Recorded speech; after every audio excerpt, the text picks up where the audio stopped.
A lot of men would rather pretend they don't care than risk caring and failing. They think they're protecting themselves, but really, they're just cheating. They're cheating themselves out of growth. Because real strength, real emotional maturity comes from owning your own emotions, not hiding from them. The real beta move isn't embracing your vulnerability. It's spending your whole life hiding behind bravado because you're too scared to be truly seen.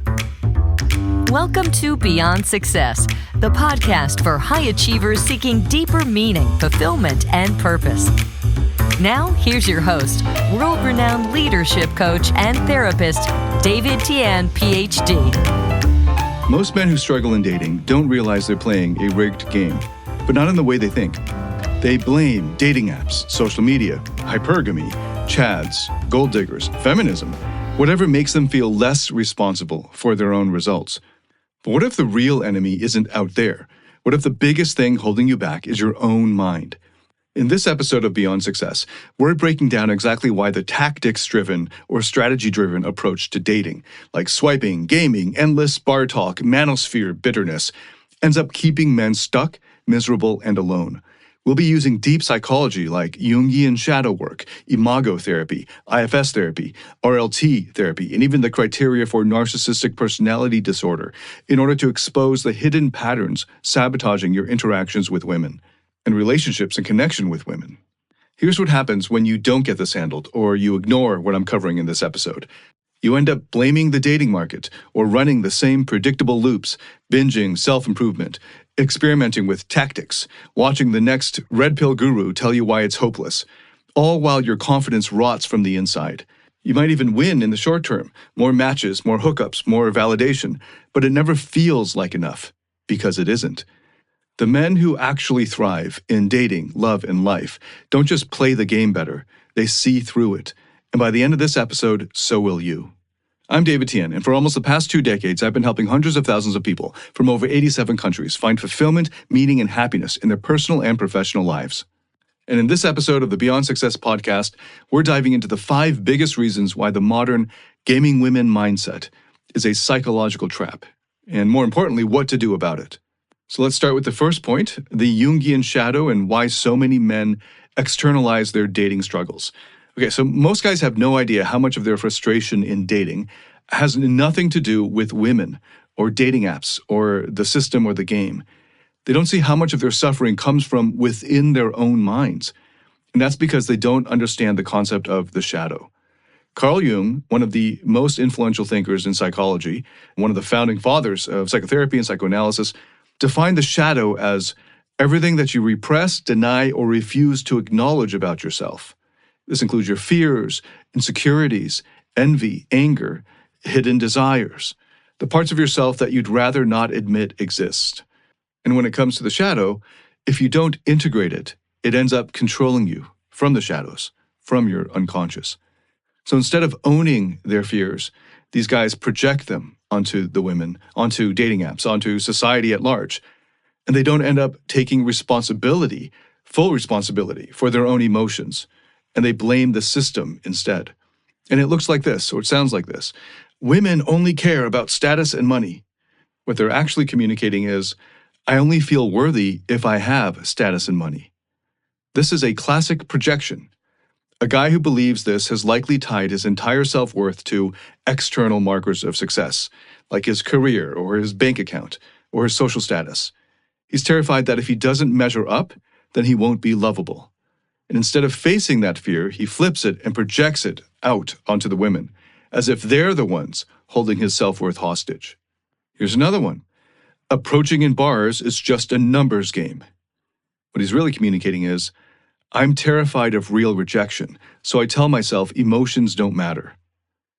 If you're running around tallying up approaches like it's a game of sales cold calls, what you're really doing is numbing yourself to vulnerability. You're treating dating like a math equation, because actually connecting with someone, really actually feeling something, scares the hell out of you. And this is similar to the pickup approach of approaching as a video game, where you can just put another coin in after you failed and click continue, and then pops up a new character for you to play.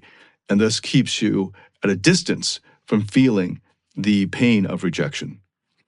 Here's another one. Hot women are all shallow.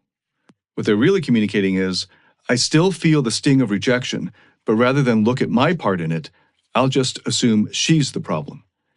If you've been hurt, it's easy to tell yourself that all women, especially the ones you're attracted to, are the enemy. That way, you never have to deal with your own emotional wounds.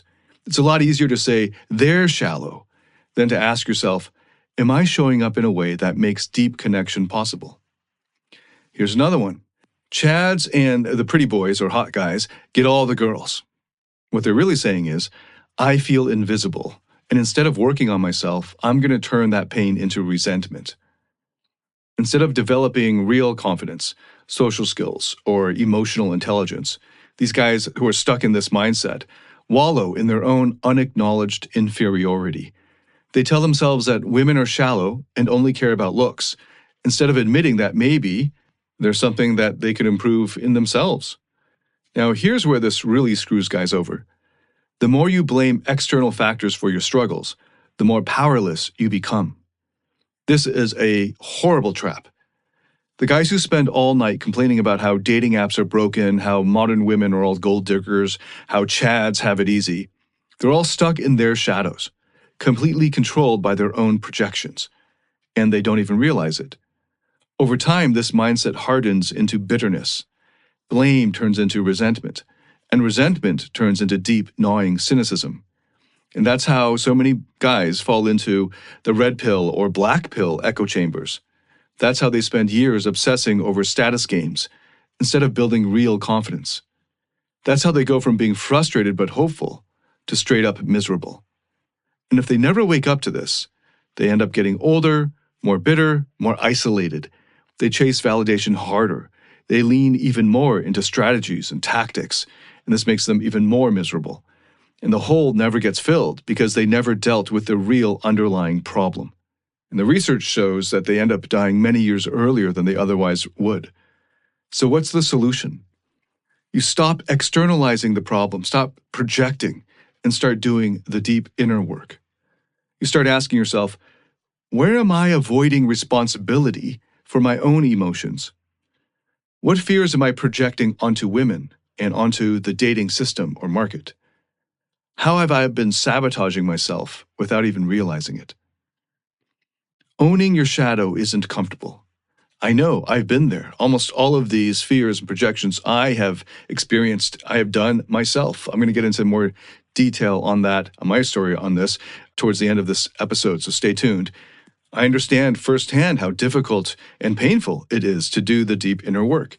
It means admitting you're insecure, admitting that you've been avoiding, admitting you're not as emotionally developed or mature as you thought. But the truth is, the only way forward is through. Men who actually win at this, who end up in deeply fulfilling, incredible relationships, they don't have better tactics, per se. They have better self-awareness. They stop playing the who's to blame game, and they take full ownership of their own thoughts, feelings, and actions. When you stop making excuses and start looking in the mirror, that's where transformation starts. All right, so this is the first key point. I've got 4 more coming up, but before we move on, pause for a second. Sincerely ask yourself, how much of your frustration in dating comes from the external world, and how much of it is actually coming from within you? Okay, the second main point is this. The way you approach dating is shaped by the emotional blueprint that you picked up in childhood, whether you realize it or not. The imago therapy model of the world-renowned psychotherapist Harville Hendricks explains why people keep ending up in the same frustrating dating patterns, no matter how much they learn, how many apps they swipe on, or how many new tactics they try. The primary idea is actually quite simple. We are unconsciously drawn to partners who reflect our earliest emotional wounds. It's why guys who grew up with distant or critical parents tend to attract distant or critical women. It's why guys who felt that they had to earn love as kids keep chasing women who make them feel unworthy. And it's why no amount of status, looks, or dating hacks will ever fix the underlying problem if you don't deal with the root cause. A lot of men who struggle in dating without knowing why fall into one of 3 attachment patterns. First, there's the avoidant type. Oh, and by the way, I've devoted multiple episodes to each one of these attachment styles in earlier podcast episodes. And by the way, I forgot to mention at the beginning of this episode, most of my current audience is still men. So I am taking advantage of that. And in this episode, I'm coming from the angle of the men's perspective, but almost everything I cover here applies to any gender if they fall into the same dynamics. So avoidant guys act detached, cool, and try to be above it all. They tell themselves they don't really care that much about dating or relationships. They might play the field endlessly, refusing to commit or keeping their emotions locked up behind sarcasm or chill energy. But underneath it all, they're actually terrified of real intimacy. Because if they open up, if they let someone in, if they actually connect authentically, then they could get hurt. And that's the thing that they're most afraid of. So they end up sabotaging relationships before they even get going. They keep things surface level, bouncing from one situation to the next, and pretend that that was what they really wanted all along. And then there's the anxious type. Anxious guys obsess over dating. They binge content about social dynamics. They track every little interaction, analyze every text, replay conversations in their heads like a football coach reviewing game tape. Deep down, they don't believe they're good enough as they are, so they cling to tactics and status as their only hope. They believe if they can just get enough money or status or build the right physique or learn the right perfect approach, then women will finally want them. But no matter how much they improve themselves, the underlying insecurity never really leaves them because the issue was never about external factors to begin with. And then there's the mixed type, the fearful avoidant type, also referred to as the disorganized attachment. This one can be very confusing to most people. These guys swing wildly between obsession and then avoidance. One moment they're all in, texting nonstop, imagining a perfect future with a girl that they just met. And then the next moment, they feel suffocated and start pushing her away. They crave love, but also don't trust it. They want connection, but then they don't feel safe in it. They might chase a woman one day and resent her the next. It becomes an exhausting loop that leaves them, as well as the women they're involved with, feeling helpless. So these three overall attachment patterns trap people in dating cycles that feel impossible to break. They keep ending up with emotionally unavailable women, or women who drain them, or women who reinforce whatever deep fear they've been carrying since childhood. And the worst part is they don't even realize they're the ones choosing this. This is why gaming the system never leads to real fulfillment for them. It's why even the guys who win at the tactics, the short-term hookups and all that, they end up still feeling empty. Because on an unconscious level, they're still attracted to partners who reinforce their core insecurities.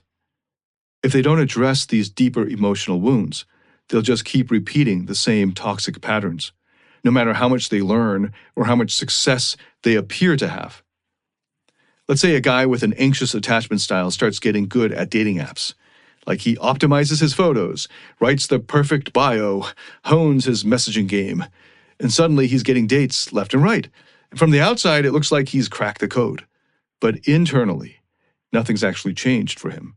He's still operating from insecurity. He's just covered it up better. So what ends up happening? He gets attached too quickly. He becomes overly invested too soon. He self-sabotages with neediness, or goes after women who don't actually respect him, and unconsciously he knows that that's going to happen, and that actually draws him in. And before long, he's right back where he started, frustrated, anxious, needy, wondering what went wrong. Or take a guy with an avoidant attachment style. He builds an incredible physique. He makes six figures. He develops a perfect high-value persona. And guess what? He starts attracting women who are also avoidant. Women who are emotionally cold, distant, hard to read, because deep down, that's what feels familiar to him. He chases the same kind of woman who triggers his old wounds and then complains that women are all the same. Also, the avoidant and the anxious are a very natural mix. They naturally draw themselves to each other in a toxic, neurotic way. And at the beginning, they offer to each other the promise of secure attachment. And that hot-cold chemistry will certainly be there at the beginning. But then over time, because it's already a toxic, neurotic pairing, neither are healthy or secure in themselves, and they use each other and are drawn to each other like two poles of a battery. But because they're in an unhealthy attachment style and together they are in an unhealthy dynamic, it's a toxic, volatile mix for a huge blow-up. And that's another common pattern you'll see. And then there's the mixed avoidant, anxious, or fearful avoidant guy. The fearful avoidant finally might meet a great woman, someone who genuinely seems to like him. And then what does he do as a result? He freaks out. Because now that someone actually sees him, actually wants him, the thing he's been trying to get for so long, his old fears of unworthiness come roaring to the surface.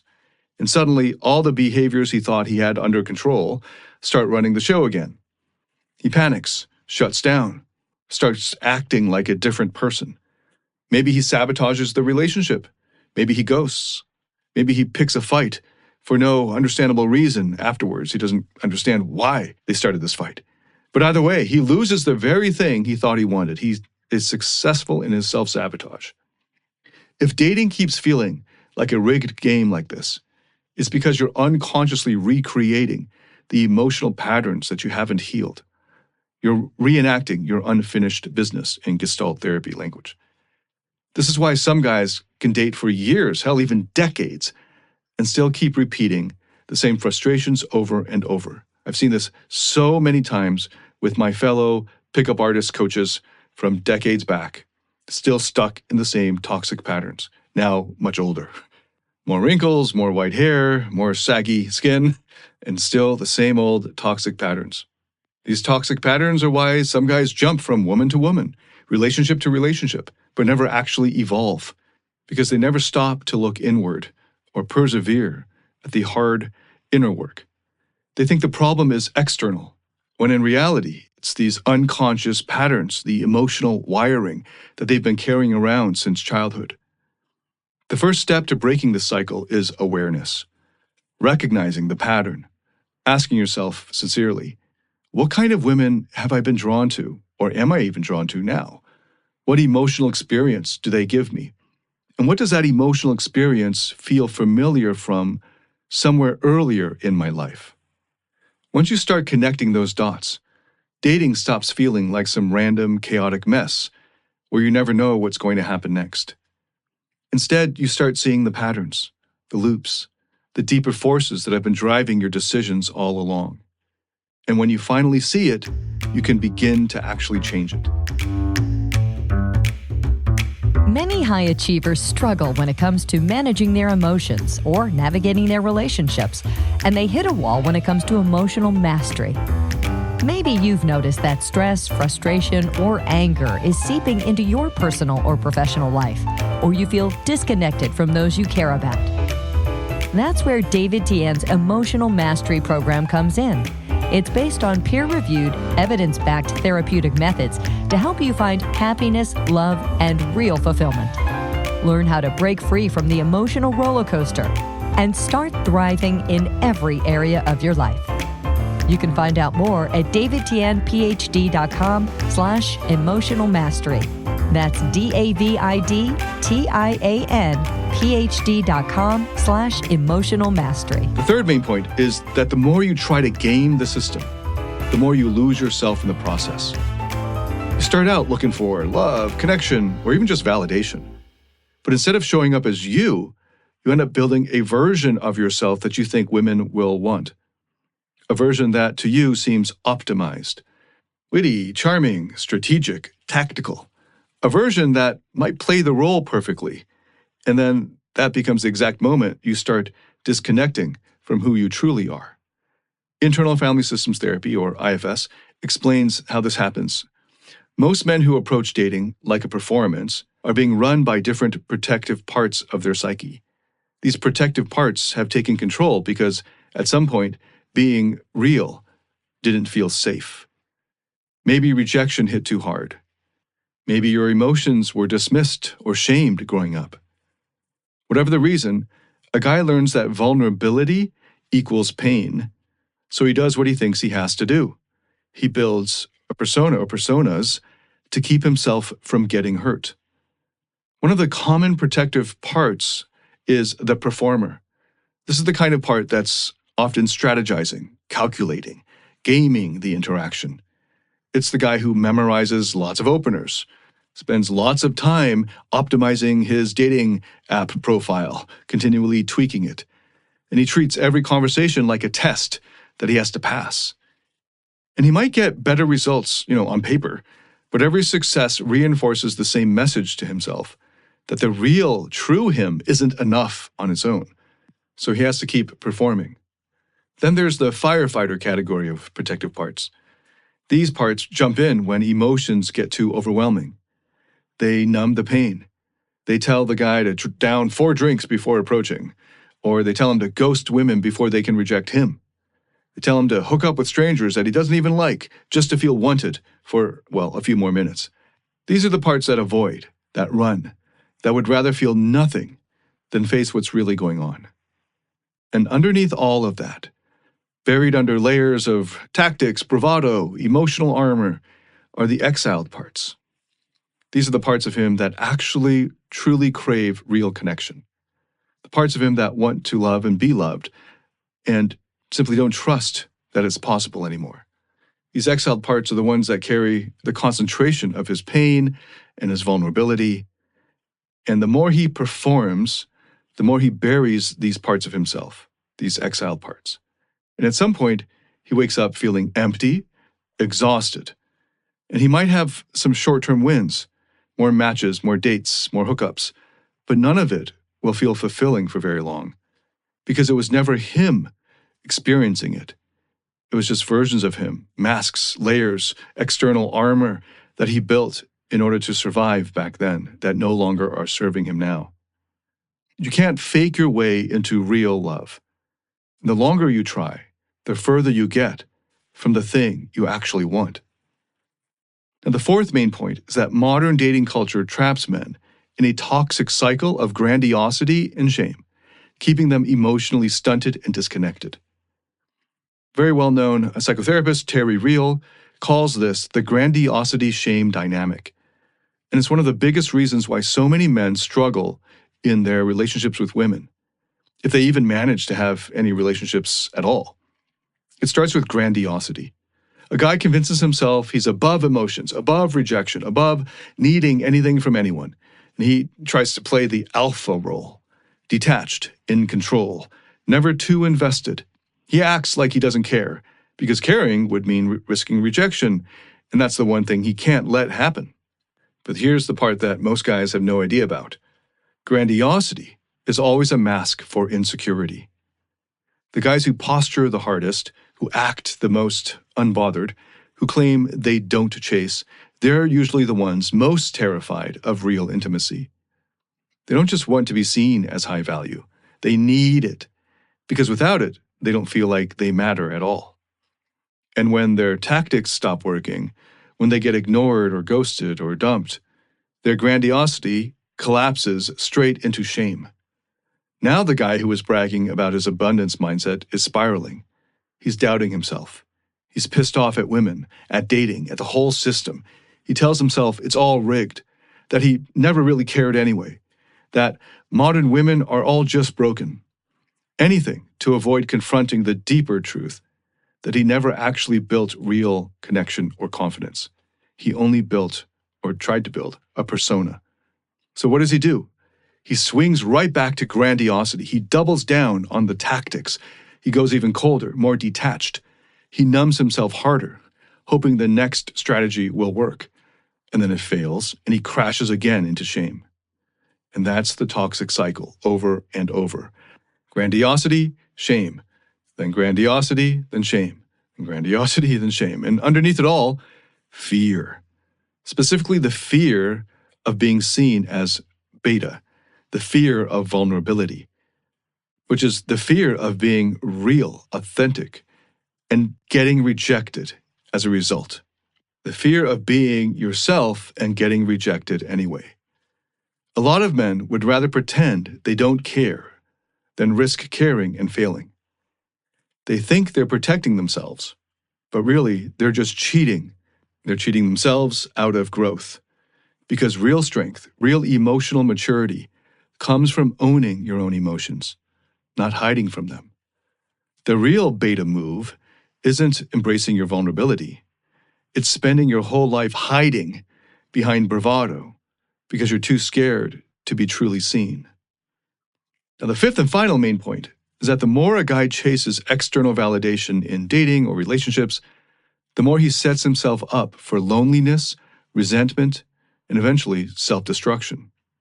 Most guys in the tactic-driven dating space aren't full-blown narcissists, but the culture that they end up cultivating and immersing themselves in encourages narcissistic traits. It rewards grandiosity. It teaches them to build a hypermasculine, high-status persona, a version of themselves designed to dominate, impress, and manipulate. If they can just project enough confidence, act the right way, they think, say the right things, then they think they'll finally get the validation they've been craving. But true confidence isn't built on acting or wearing a mask. It's built on self-acceptance. And that's the part these guys skip over or don't even know about. Then they don't end up developing their self-worth. They develop an addiction to external approval. And the second that approval disappears, they end up collapsing into shame.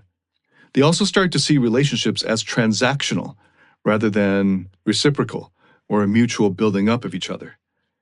They measure their success in numbers, how many matches, how many women, how much attention. And they don't see intimacy as something that grows between two people. They see it as something to extract from someone else. And once they start thinking this way, they stop seeing women as real human beings. Now women are the enemy or they're the prize. Either they're obstacles standing in the way of success or of their own self-worth, or they're the treasure or reward at the end of the cave or tunnel, guarded by the dragon that they need to vanquish in order to earn the reward or treasure. Either as the obstacle or the treasure, they're inert, static. They're like NPCs, non-playing characters, not actually fully human. And as a result, there's no real connection happening. And over time, this mindset destroys a guy's ability to feel empathy. He loses touch with his higher self that actually cares. Because caring would mean feeling, and feeling would mean risk. And risk means hurt and pain. And the longer he operates like this, the more numb he becomes. His self-worth depends entirely on how well he's performing. So every failure or every rejection, every ignored message, every woman who doesn't play along feels like a personal attack on himself. And that's when the resentment starts. When guys hit this stage, they turn bitter. They rage at women for rejecting them. They rage at dating apps for being rigged, but stay on them and continue to rely on them. They rage at the whole system out there for not rewarding them for the way they think they deserve to be rewarded. And the more they rage, the more they isolate themselves. They spend more time in toxic online spaces. They surround themselves with other bitter men. They sink deeper into cynicism. And by the time they wake up, if they ever do, they're actually alone. If you always feel the need to win in dating, then at some level, you're afraid to just be yourself. And the longer you run from that fear, the more you lose, the more you sink in this quicksand. All right, let's bring this all together. We started with why so many men externalize their dating struggles instead of owning them, how they project their fears and insecurities onto women, onto the dating market, onto society at large. Then we went deeper into how unresolved attachment wounds keep them trapped in the same painful patterns, chasing women who only reinforce their deepest fears. From there, we broke down how performing in dating, rather than showing up as your authentic self, ends up disconnecting you from real intimacy. We exposed the toxic grandiosity shame cycle that keeps men emotionally stunted and afraid of vulnerability. And finally, we saw how the endless chase for external validation leads to narcissistic traits and loneliness and resentment. I know this toxic cycle firsthand because I lived it. For years, I believed the answer to happiness was more status, more money, more women, more pleasure, and I got a lot of it. I built an international business teaching primarily men how to succeed in dating. I became a celebrity dating coach. The international media called me Asia's Hitch.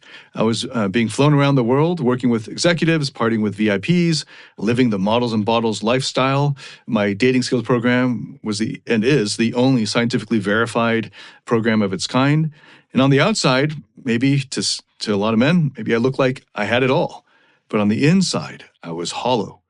The same strategies that I had mastered, strategies that made me effective in dating, were also the same ones keeping me from ever feeling truly loved. They were protecting me from the very thing I wanted. And then my world collapsed. My long-term girlfriend at the time, a woman that everyone around me looked up to me for dating, cheated on me in the most humiliating way possible. Not just behind my back, but publicly. She made sure everyone we knew about it. And when it happened, every ounce of self-worth that I had built came crashing down. Grandiosity to shame. Because when you build your professional and personal identity on these sort of external dating successes, on these external achievements, on being seen as high status, the minute those things are taken away, you have nothing left. So I spiraled. I lost all sense of meaning. And at my lowest point, I ended up on the 57th floor of a skyscraper, ready to end my life. And if a good friend hadn't found me in that moment, maybe I wouldn't be here. And even after that, I wasn't done self-destructing. A couple months later, I was on my motorcycle at the top of a mountain, working up the nerve to drive myself off this cliff into the sunset. But there was one thought that kept stopping me. I wanted to see my 2-year-old goddaughter grow up. And that really surprised me that thought was so dominant and how much love it brought up in me. I kept thinking back to when I helped care for her from when she was a newborn. And that was the first time I had ever experienced pure, unconditional love. The kind of love that doesn't need to be earned. The kind that just is. And standing there, facing death, I finally understood something that changed everything for me. The only thing that makes life meaningful is love. Not the conditional, transactional kind. The kind where you have to prove yourself first or be high value enough to deserve it. Real love is unconditional. Love that flows freely from within you, whether or not you get anything in return. There's absolutely zero need of having anything in return. And everything I had built, every achievement, every status symbol, every seduction technique, was me trying to earn that love, trying to prove that I was worthy of it. But love isn't something you can achieve. It's something you experience when you stop running from yourself. Most men who struggle in dating aren't actually struggling because they need better tactics. They're struggling because they're still trying to earn the love they never got. That's why they obsess over being high status or alpha or whatever, untouchable. That's why they chase approval and then resent the very people they're chasing. That's why they keep repeating the same toxic cycles year after year. And at some point, hopefully, you have to stop running. You have to sit with the parts of yourself that feel unworthy, the parts that have been chasing success, not for the joy of it, but because deep down, you believe that if you don't achieve enough, no one will love you. The way forward isn't found in more money, more women, more validation. It's found in finally facing the parts of yourself that you've been avoiding, the parts that need love and acceptance the most. If you're in pain, the answer isn't to escape it, it's to go through it. Pain isn't the end, it's a call to finally reconnect with yourself, a call to stop hiding, a call to love yourself even in your darkest moments, instead of constantly searching for something outside of you to fill that emptiness. I get that this might not be what you expected from an episode breaking down dating strategies, but this is the truth nobody wants to talk about. And if this is resonating with you, if you're seeing yourself in any of this, then maybe you're ready for the next step. In the next couple of episodes, we're going to go deeper into the solution, how to start unwinding these patterns, how to heal instead of just covering up the wounds, how to actually build true confidence and connection that lasts, rather than just faking it long enough to get short-term results. Because the moment you stop chasing and start healing, you don't just exist, you finally start to live. Thank you so much for listening. If this has helped you in any way, please share it with anyone else that you think could benefit from it.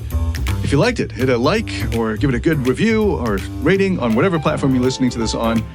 If you have any feedback whatsoever, I'd love to hear it. Leave a comment, send me a message. I'd love to get your feedback. Thank you again so much for listening. I look forward to welcoming you to the next episode. Until then, Dave Etienne, signing out.